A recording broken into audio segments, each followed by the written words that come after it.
The council chamber floated in the darkness of space between two bright stars. Inside the massive hall, 7 different alien species sat in their designated seats. Each species looked completely different from the others. Some were made of crystal that glowed softly. Others were clouds of gas that shifted and changed shape. There were creatures that looked like giant insects working together as one mind. There were reptiles with scales that shimmered in rainbow colors. Water beings floated in spheres of liquid. Plant creatures stretched their roots across their platforms. And there were warriors with 4 powerful arms, each one capable of crushing steel. In the center of this grand assembly stood a single human woman. Her name was Yuna. She wore a simple dark suit that looked plain compared to the elaborate decorations worn by the aliens around her. She stood with her hands folded in front of her, her face calm and peaceful. Nothing in her expression showed fear or worry. Supreme Counselor Vrak rose from his seat. He was one of the reptilian Kalos, his scales shifting from green to red as he prepared to speak. His voice boomed through the chamber, amplified by technology that made sure every being could understand him in their own language. Ambassador Yuna of Earth, he began, his tone heavy with authority. The Galactic Council has reached a decision regarding your species. In the 50 cycles since humans made first contact with our civilization, you have proven to be a disruptive force in galactic affairs. Yuna listened without interrupting. Her dark eyes moved from one council member to another, taking in their reactions. Most looked pleased. A few seemed uncomfortable. Vrak continued. Your kind expands too quickly. You consume resources at an alarming rate. You have settled 17 worlds in less time than most species settle 3. You have violated countless diplomatic protocols. You speak when you should listen. You question when you should obey. You negotiate when you should accept. A Threx representative added its voice, speaking through thousands of small creatures that formed a single consciousness. Humans are too aggressive, too curious, too unpredictable. You do not fit the natural order that has kept peace in the galaxy for millennia. One of the crystalline Vexari chimed in with a sound like breaking glass. The council has been generous. We welcomed you when you were still primitive. We shared knowledge. We allowed you access to trade routes. We offered guidance. Yet you continue to ignore our wisdom. Yuna remained silent. A small smile touched the corner of her mouth, but she said nothing. Vrak pulled up a holographic display that showed human colonies scattered across space. Red marks indicated violations of council regulations. There were many red marks. You have established military installations without permission. You have mined resources from contested territories. You have made contact with species that the council deemed unready for galactic society. These actions cannot continue. The Supreme Counselor's scales turned deep crimson. Therefore, the council has voted unanimously. We hereby declare that humanity must surrender all outer colonies immediately. You will submit to council oversight. Council representatives will govern your worlds. Council military forces will occupy your stations. You will reduce your fleet to a minimal defense force. You will accept these terms or we will enforce them through military action. Silence filled the chamber. Every eye, every sensor, every consciousness focused on the lone human standing in the center of the room. Vrak leaned forward. Do you understand these terms, Ambassador? Do you comprehend what will happen if you refuse? The Council has been fighting wars for 12,000 years. The youngest species among us has been traveling between stars since before your ancestors learned to make fire. Your entire military could not defeat a single one of our battle groups. We are offering you mercy. We are giving you a chance to surrender with dignity. Yuna took a slow breath. She looked around the chamber one more time, meeting the gaze of each council member. Then she spoke, her voice clear and steady. I have heard your terms, she said. I have listened to your threats.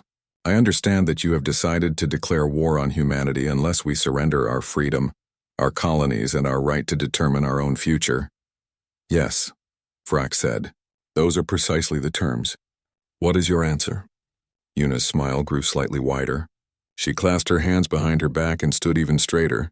Is that all? The 3 words echoed through the chamber. For a moment, nobody moved. Nobody spoke. The council members looked at each other in confusion. What did you say?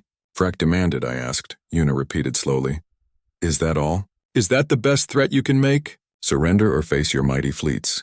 Submit or be destroyed. That is your ultimatum? A Kragoth warrior laughed, a sound like grinding rocks. The human mocks us. She does not understand the power we wield. But one member of the council, a plant being named Nari from the Sylvae species, did not laugh. She studied Yuna carefully with ancient eyes that had seen thousands of years pass. Something in the human's confidence troubled her. "Ambassador Yuna," Nari said softly, her voice like rustling leaves. "Please reconsider. War between our peoples would be tragic. Many would die. Your species cannot hope to win against the combined might of the council. This is not mockery you should engage in. This is serious." Yuna turned to face the Sylvae elder. Her expression softened slightly. "Elder Nari, I respect your concern. But I am not mocking anyone. I am simply asking a question. You threaten war. You promise to crush us. You tell us we cannot win. Fine, do it. Declare your war. Send your fleets. We will be waiting." Vrak slammed his fist on his console. "You dare! You insignificant creatures! Your whole species has been in space for barely a century. We have been conquering galaxies since before your world had a name. You think your primitive weapons can stand against us? I think," Yuna said quietly, "that you should be very careful about what you start, because you might not like how it ends." She activated a small device on her wrist. "I am transmitting humanity's official response to your declaration. We reject your terms. We will not surrender our colonies. We will not submit to your oversight. If you wish to take what is ours, you will have to come and take it. We will be ready." The transmission ended. Yuna turned and walked toward the exit. The doors opened before her. "Wait," Vrak shouted.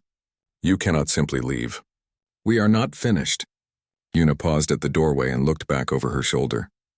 "Yes, you are. You declared war. We accepted. What else is there to discuss? You wanted a fight. You are about to get one. I suggest you prepare well, Supreme Counselor. Because humans have a saying, be careful what you wish for." She left. The doors sealed behind her. The council chamber erupted in chaos. Some members shouted for immediate military action. Others called for reconsidering the declaration. Vrak tried to restore order, but the damage was done. Elder Nari sat quietly in her seat, her roots curling with worry. She had seen many species come and go in her long life. She had watched civilizations rise and fall, and in all those years she had learned one thing. When someone shows no fear in the face of overwhelming force, they usually have a very good reason. The Sylvie elder looked at the empty space where Yuna had stood. 3 words echoed in her mind. Is that all? Nari feared they were about to find out just how much more the humans had been hiding. The war room of the Kragoth Military Command hummed with activity. Holographic displays covered every wall, showing star systems, fleet positions, and detailed information about human military capabilities. Fleet Marshal Drax stood at the center of the room, his 4 arms crossed as he studied the data with barely hidden amusement. Around him, commanders from all 7 council species gathered for the strategic planning session. They had come to decide how to crush the human rebellion quickly and efficiently. Most expected the meeting to be short. How long could it take to plan a war against such a primitive species? "Let us review what we know," Drax began, pointing at a hologram of a human warship. "This is their standard battlecruiser. It uses basic fusion engines for propulsion. Their fastest ships can barely reach 0.3 light speed without using jump gates. Their weapons are kinetic projectiles and primitive energy beams. They have no proper shielding technology, no quantum displacement capabilities, no dimensional warfare systems." A crystalline Vexari officer chimed in agreement. "Their vessels are large and clumsy. They maneuver like cargo ships, not warships. A single squadron of our fighters could destroy their entire fleet." "How many colonies did the humans establish again?" asked a Threx coordinator, its voice speaking through a cluster of smaller creatures. 17, Drax replied. 17 worlds in 50 cycles. They think this is impressive. The youngest council member, the Kragoth, established 200 worlds in our first 50 cycles of space exploration, and that was 12,000 years ago with technology far inferior to what we have now. Laughter echoed through the room. The idea that humans posed any real threat seemed ridiculous. A Kalos intelligence officer activated another display. Our agents have been monitoring human military installations. They appear to be in a state of panic. Many civilian ships are leaving the outer colonies. Several mining operations have gone dark. Communication traffic has increased dramatically. All signs point to fear and confusion. As expected, Drax said with satisfaction. They finally realize what they have done. They challenged the council and now they face the consequences. How many battle groups shall we assign to this operation? 1, 2?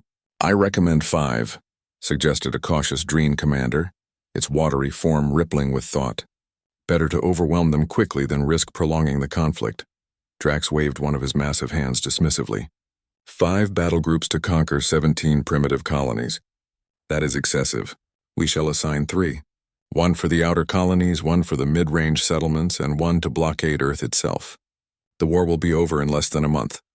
The commanders nodded in agreement.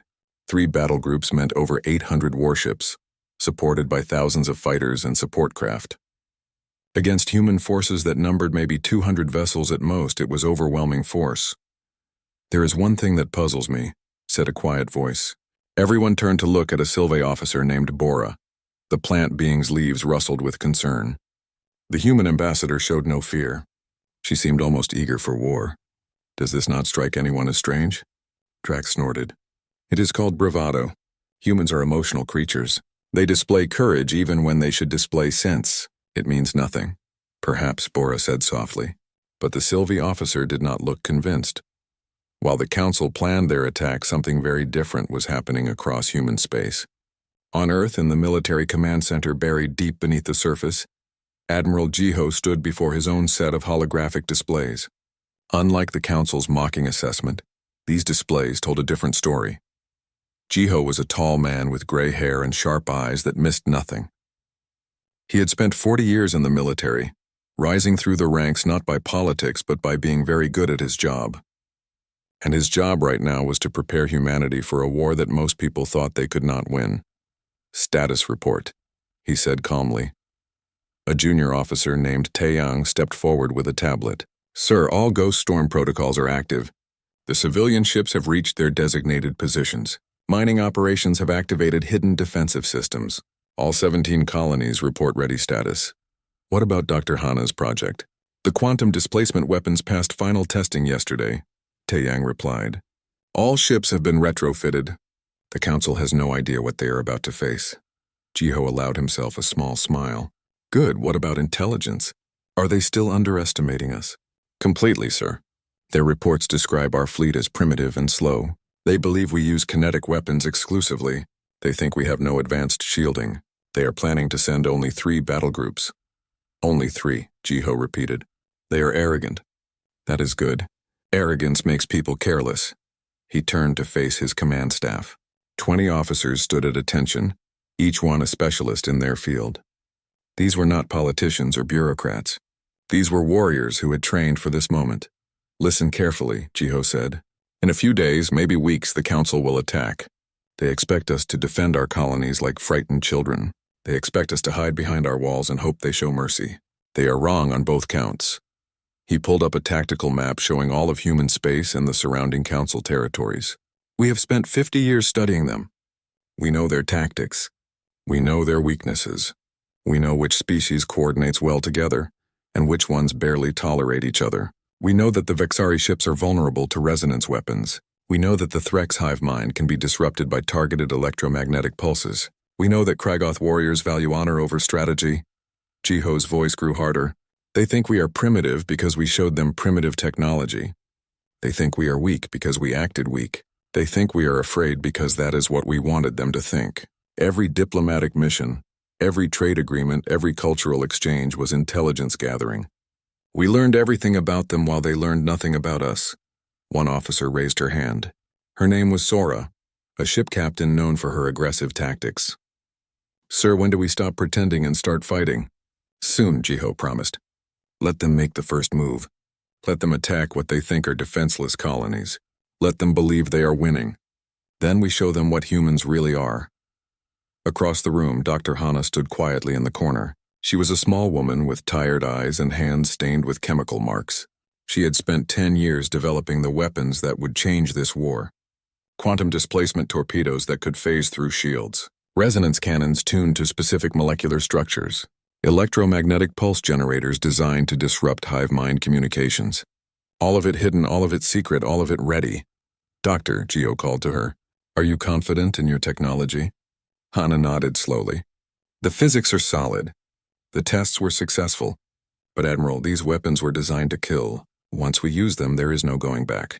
The Council will never trust us again. They declared war on us, Jiho replied. Trust was already broken. We gave them every chance to leave us alone. They chose this path. Now we finish it. In the council chambers, Fleet Marshal Drax finalized his attack plans with confidence. In command centers across human space, Admiral Jiho prepared for a war that the council could not imagine. Both sides were ready. Both sides were confident. But only one side truly understood what was coming. The council was about to learn a painful lesson. When you corner something that can think, that can plan, that can adapt, you better be absolutely certain you can win. Because if you are wrong, the consequences will be terrible. And the council was very, very wrong. The colony world of New Sol hung in space like a blue and green jewel. From orbit, it looked peaceful. Small cities dotted the main continent. Farms spread across the fertile valleys. Mining operations worked in the mountains. To the council, ships approaching the system, it appeared to be an easy target. Commander Vren of the Kragoth led the first strike force. His fleet consisted of 40 warships, each one powerful enough to level a city. He stood on the bridge of his flagship, his forearms resting on various control panels. Around him, his crew worked efficiently, preparing for what they expected to be a simple occupation. Status, Vren demanded. Sir, we are entering orbit now, his navigation officer reported. Scanning for defensive installations. We are detecting minimal military presence. No orbital platforms. No fighter squadrons. The colony appears largely undefended. Vren smiled, showing his sharp teeth. As expected. Humans talk bravely, but when real power arrives, they cower like prey animals. Open a channel to the planetary governor. A hologram appeared, showing a human man in his 50s with graying hair. This was Governor Minho, the elected leader of New Sol. He looked tired and defeated. This is Commander Vren of the Galactic Council Fleet, Vren announced. I hereby demand the immediate and unconditional surrender of this colony. You have 1 hour to comply before we begin bombardment. Minho was quiet for a long moment. Then he nodded slowly. We surrender. Please do not harm the civilians. We will offer no resistance. Vren laughed. A wise decision. Prepare landing zones for our occupation forces. Any weapons must be turned over immediately. Any resistance will be met with lethal force. Understood, Minho said quietly. The transmission ended. Vren turned to his officers. See? Humans understand reality when faced with it. Begin landing operations. Secure all major cities and military installations. This will be simple. 20 landing craft descended through the atmosphere carrying 500 Kragoth warriors. Each warrior was trained from birth to fight. Each one was strong enough to bend steel bars with their bare hands. They wore advanced armor and carried weapons that could punch through concrete walls. Against human colonists, they expected zero real opposition. The landing craft touched down on the outskirts of the main city. The ramps lowered. Warriors marched out in perfect formation, weapons ready. The landing zone was empty. No welcoming committee. No protesters, no one at all. Where are they? Muttered one of the squad leaders. Hiding, another warrior answered. Cowards. They began advancing toward the city. Buildings rose on either side of the wide street. Everything seemed normal, too quiet. Then the ground exploded. Mines planted beneath the street detonated in sequence, tearing through the lead squads. Warriors in advanced armor were thrown through the air like toys. Before they could recover, weapons fire erupted from every building. The structures were not homes and shops. They were disguised bunkers with weapons positions built into every window and rooftop. Human defenders opened fire with everything they had. Railguns that could pierce Kragoth armor. Explosive rounds designed to maximize damage. Energy weapons that the Council intelligence said humans did not possess. The street became a killing zone in seconds. Ambush! Someone screamed into the communications network. We are under heavy fire. They were waiting for us. On his flagship, Vren watched in disbelief as casualty reports flooded in. His warriors, the finest soldiers in the Council military, were being slaughtered by human colonists. It made no sense. Pull them back, he ordered. Get them out of there. but pulling back meant crossing the same killing zone. More warriors fell. When they finally reached the landing craft, less than half of the original force made it aboard. "Prepare orbital bombardment," Vren snarled. "If they want to fight, we will level their city from space." "Sir," his weapons officer said nervously, "the human structures are mixed with civilian buildings. Hospitals, schools, residential zones. Council law forbids bombardment of civilian targets." Vren stared at the display showing the city layout. The humans had deliberately placed their military positions among civilian structures. They knew the council had rules about civilian casualties. They were using those rules as shields. "Try the other cities," he ordered. "Find one that is not fortified." But every city on New Sol told the same story. What looked like civilian infrastructure was actually a massive defensive network. Mining tunnels were not for extracting ore. They were strategic pathways allowing defenders to move unseen. Farms had weapons caches hidden in the barns. Even the schools had been designed with defensive positions in mind. Worse, every colonist over the age of 16 was trained for combat. Governor Minho's surrender had been theater. The moment the Kragoth forces committed to landing, they walked into a carefully prepared trap. The battle raged for 3 days. Kragoth warriors, trained from birth and hardened by centuries of warfare, could not overcome human defenders who used every trick, every advantage, every piece of terrain. The humans did not fight with honor. They fought to win. They used ambushes. They used traps. They used psychological warfare, broadcasting messages that demoralized the invaders. On the 4th day, Vren made the hardest decision of his military career. He ordered full withdrawal. His force had landed with 500 warriors. They left with 340. New Sol remained firmly in human control. The Council's first attack had failed completely. As his fleet jumped away to regroup, Vren composed his report to Fleet Marshal Drax. He struggled with the words. How could he explain what happened? How could he tell them that the humans were not the primitive species they thought? In the end, he kept it simple. 3 words that said everything that needed saying. They were ready. On New Sol, Governor Minho stood on the roof of the government building watching the council ships retreat. Around him, his people cheered. They had won. They had defended their home against impossible odds. But Minho did not celebrate. He knew this was just the beginning. The council would send more ships, bigger fleets, heavier weapons. This first victory would make them angry. And angry enemies were dangerous enemies. He activated his communicator and contacted Admiral Jiho on Earth. "Admiral, New Sol reporting. The enemy has withdrawn. We held the line." Jiho's voice came back steady and calm. "Good work, Governor. But stay alert. They will be back, and next time, they will be ready for your tactics." "Let them come," Minho replied. "We will be ready too." Across the galaxy, the news of New Sol spread quickly. The Council had attacked a human colony expecting easy victory. Instead, they suffered their first major defeat in 300 years. The shock rippled through Council space. Maybe some began to whisper. The humans were not as primitive as everyone thought. Maybe declaring war on them had been a mistake. But it was too late for second thoughts. The war had begun. And it was about to get much, much worse. After the defeat at New Sol, the Council reacted with fury. Fleet Marshal Drax assembled 5 complete battle groups. Over 200 warships supported by thousands of fighters and support vessels. This time there would be no mistakes. This time they would crush the humans through overwhelming force. The massive fleet gathered in deep space, preparing for a coordinated strike against multiple human colonies simultaneously. Intelligence reported that human forces were pulling back, consolidating their defenses. The Council commanders smiled. The humans were scared. They were retreating. Victory was certain. What the Council did not know was that Admiral Jiho had no intention of defending. Defense was what they expected.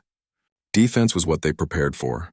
So Jiho was going to do something they would never anticipate. He was going to attack.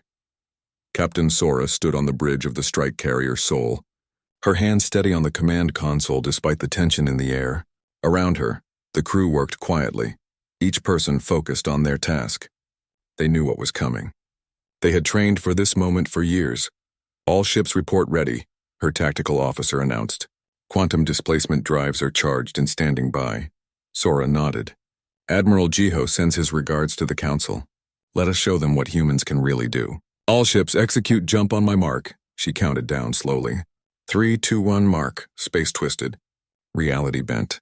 And suddenly, the human fleet was not where the Council expected them to be at all. Quantum displacement technology did not work like normal faster-than-light travel.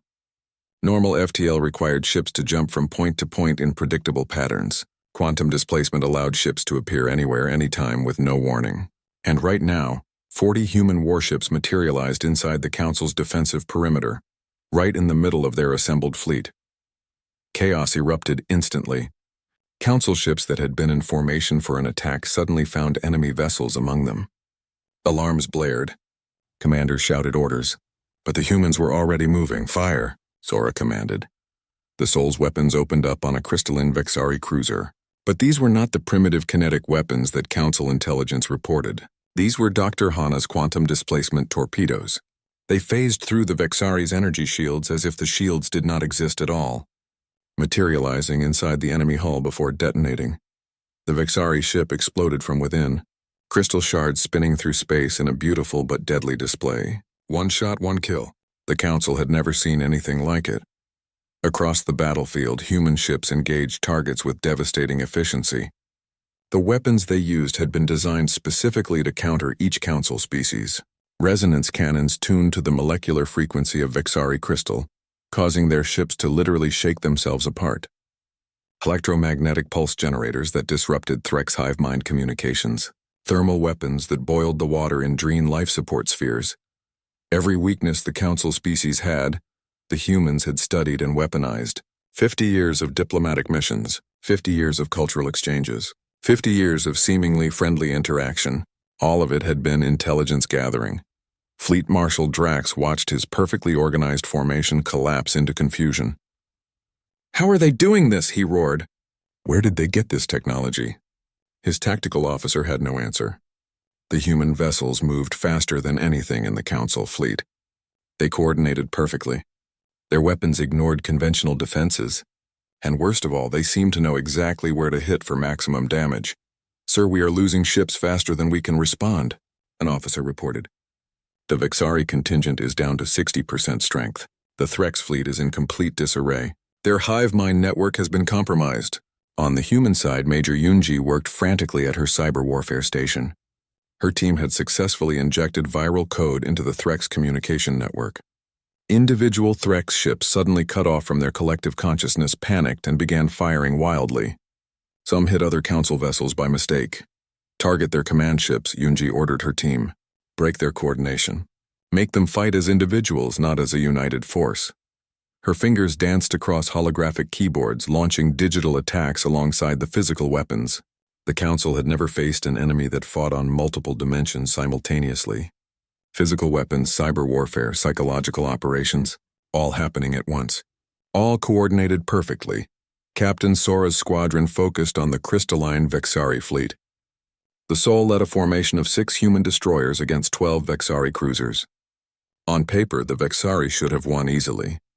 Their crystal hulls were thought to be indestructible, able to absorb any energy weapon and deflect any kinetic projectile. But Dr. Hana had spent years studying Vexari crystal structure. She discovered that while the crystals were incredibly strong, they also had a resonant frequency. Hit them with sound waves at exactly the right pitch, and they would vibrate themselves to pieces. The Soul fired its resonance cannons. Invisible waves of precisely tuned energy struck the Vexari ships. For a moment, nothing happened. Then the crystal hulls began to crack. Slowly at first, then faster. Within seconds, entire warships shattered like glass dropped on concrete. "Beautiful," Sora whispered, watching the enemy fleet break apart. "Absolutely beautiful." The battle lasted 6 hours. 6 hours of pure chaos for the Council. 6 hours of calculated destruction for the humans. When it finally ended, 3 of the 5 Council battle groups were destroyed or scattered. The survivors fled in every direction, their perfect formation completely shattered. Human casualties, minimal. A few damaged ships. No vessels lost. 0 personnel killed. It was not a battle. It was a demonstration of what happened when you underestimated your opponent, Admiral. Jiho watched the tactical display from his command center on Earth. Green, icons representing human ships moved freely through the debris field. Red icons representing council vessels either fled or burned. He allowed himself a moment of satisfaction before opening a communication channel. This is Admiral Jiho of the Human Defense Force to all council vessels. You declared war on us. You threatened our colonies. You attacked our people. You thought we were weak. You thought we would surrender. You were wrong. He paused, letting his words sink in. Somewhere in the debris field, council commanders were listening. Somewhere in council space, leaders were receiving this message. You started this war thinking you would crush us in weeks. Instead, we have crushed 3 of your battle groups in 6 hours. We have weapons you cannot defend against. We have technology you did not know existed. We have been preparing for this war since the day we met you. Jiho's voice hardened. You wanted a fight. We are giving you one, but understand this clearly. Every ship you send, we will destroy. Every fleet you assemble, we will scatter. Every world you thought was safe, we can reach. You declared war. We are finishing it. He cut the transmission. Around him, his command staff stood in silence. They had won a major victory, but everyone knew this was just the beginning. Captain Sora brought her squadron home safely, every ship intact. As they docked at the orbital station, her crew cheered. They had faced the legendary Council military and won decisively. Major Yunji archived her cyber warfare data, already planning the next attack. The Threk's hive mind was vulnerable. She could exploit that weakness again and again. Dr. Hana reviewed the weapon performance data. Everything had worked perfectly. Her quantum displacement torpedoes, her resonance cannons, her electromagnetic pulse generators. Years of secret research had paid off. But she felt no joy, only a tired sadness. She had created weapons to kill. That they worked so well was not something to celebrate. Across the galaxy, the Council received reports of the disaster with growing horror. They had sent their finest fleets against humans expecting easy victory. Instead, they suffered catastrophic defeat. The impossible had happened. Humanity, the species they mocked as primitive, had just proven they were anything but. And now the Council had to face a terrifying question. If humans could do this much damage with a surprise attack, what would they do next? The Council chambers were in chaos. Representatives from 7 species shouted over each other. Their voices translated into a cacophony of anger, fear, and confusion. Supreme Counselor Vrak slammed his fists on the podium repeatedly, trying to restore order. Nothing worked. The careful dignity that had defined council meetings for thousands of years was gone, shattered like the Vexari ships at the recent battle. Silence. Vrak roared, his scales flashing bright red with fury. We will have order. Slowly, reluctantly, the chamber quieted, but the tension remained thick enough to cut. A Vexari representative spoke first, its crystalline voice sharp with grief. 300 of our ships are gone. 300. We have not lost that many vessels in 1,000 years of warfare. How is this possible? How did these primitive humans destroy our fleet so easily? A Threx coordinator responded, its voice fragmenting as its hive mind struggled to maintain cohesion. Our communication networks were compromised. They injected viral code directly into our neural links. Ships that had fought as one mind turned on each other. The damage is catastrophic. We have lost 12% of our entire fleet. Fleet Marshal Drax stood to speak. The proud Kragoth warrior looked like he had aged decades in days. His forearms hung limply at his sides. I take full responsibility for the disaster. I underestimated the enemy. We all did. But we must understand what happened before we can respond.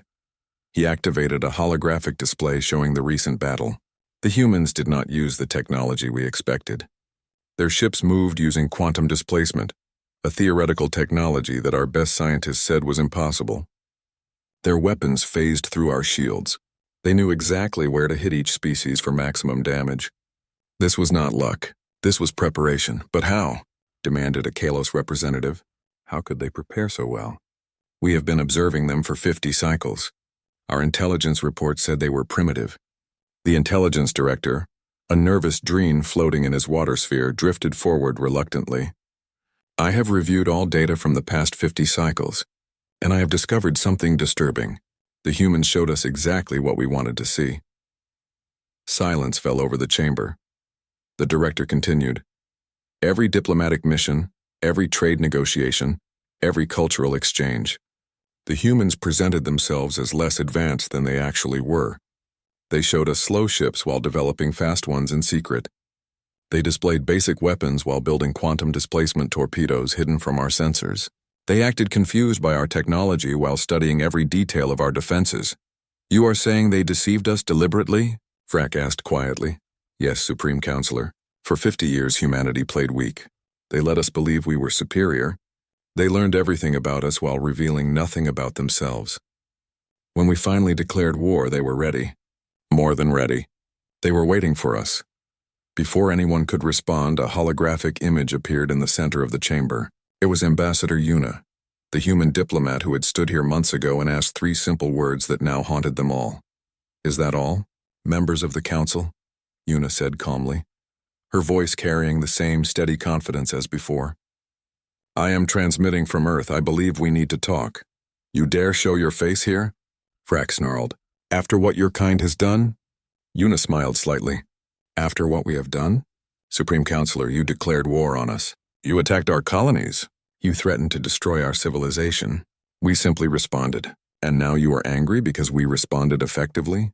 You tricked us, shouted a Kragoth warrior. You lied about your capabilities. No, Yuna replied. We were careful. There is a difference. When we first encountered the Council, we studied you. We learned your history. We saw that you conquered hundreds of species. You absorbed civilizations. You made them submit to your authority. So we asked ourselves, how do we avoid that fate? She paused, letting her words sink in. The answer was simple. We prepared. We took the time you gave us during diplomatic relations and used it wisely. We studied every species in the Council. We learned your strengths and your weaknesses. We developed technology specifically designed to counter your advantages. And we waited. Waited for what? Frack demanded. For you to show your true intentions, Yuna said. We knew eventually you would try to subjugate us like you did so many others. So we prepared for war while hoping for peace. You chose war. Now you are learning that humans do not make easy victims. Elder Nari of the Sylvi spoke up, her voice sad but steady. Ambassador Yuna, your deception was masterful. But surely you must understand that this war benefits no one. Both sides will suffer. Cannot we find a path to peace?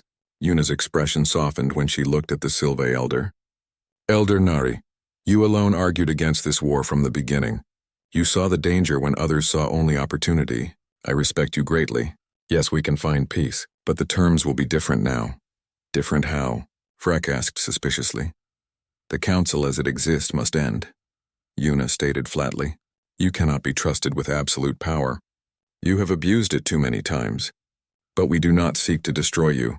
We seek to reform the galactic order. Equal representation.